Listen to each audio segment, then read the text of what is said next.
Thank you so much for joining us tonight. I'm Josh Berry. The first presidential debate of the year. It's now in the books. We're now left to wonder the impact that this will have on the race to the White House. We still have a long way to go in front of us. To help us recap and analyze what we're talking about this evening, I'm joined by Adrian Heeman, the CEO of Grassroots Midwest, also a former political science instructor and a legislative staff member in Lansing. Thank you so much for hanging out with us tonight. Yeah, thanks for having me. Initial takeaways. I mean, this debate in particular is unique for a number of reasons. But after sitting there, watching them for an hour and a half, saw their closing arguments, closing statements there at the end. What's your initial takeaways?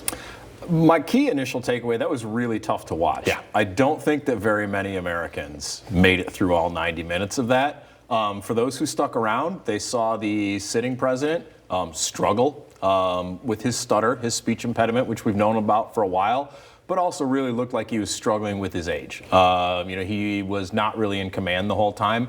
Former President Trump was a little more restrained than we've seen him in this setting before, but he stumbled a few places along the way. I was really struck by the fact that neither candidate really articulated much of a vision for the future. Yeah, I know that I think we're at a point where there's less conversation about policy among these two candidates as there are about the dynamic between them, whether or not they appear presidential.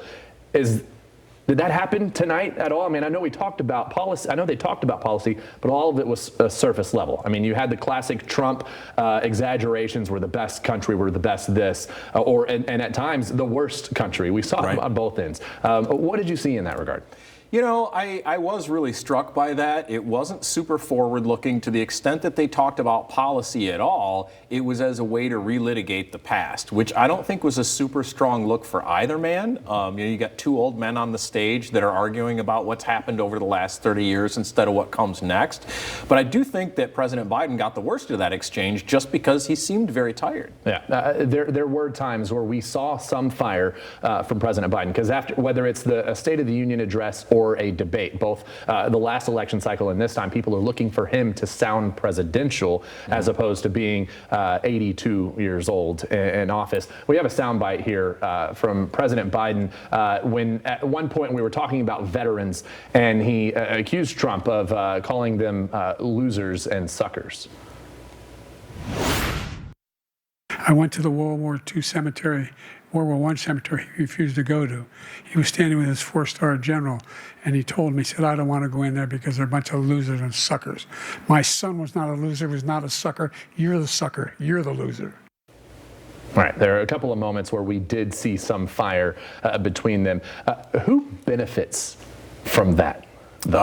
Not Americans. I think in terms of who benefited the most from that debate, you have to say it was Donald Trump. Interactions like that I don't think are super helpful to President Biden. That's sort of playing on former President Trump's turf, right? The sort of schoolyard insults and I'm not a loser, you're a loser. Like, I don't think that played very well for President Biden.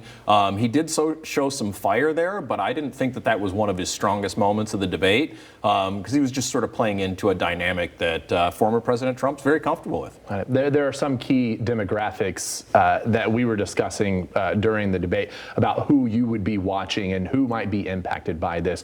Who do you think is watching closely, both tonight and as we discussed, the clips that people are going to be watching in the days to come? That's a really important distinction you brought up, right? The people who were watching tonight, by and large, were political sickos like myself and some seniors, right? To the extent that they stayed up. I mean, it's after 10:30 now. But they're, in general, the people who are most politically dialed in. Everyone else is going to consume this debate as clips on the internet, as television ads down the stretch of this campaign in 30-second sound bites. And there is ample opportunity from both men there for their opposite number to compose attack ads and sound bites that'll make them look bad. But there wasn't really much there to inspire Americans with confidence that either one of them should have the keys to the country. I led this off talking about the debate and how unique it is.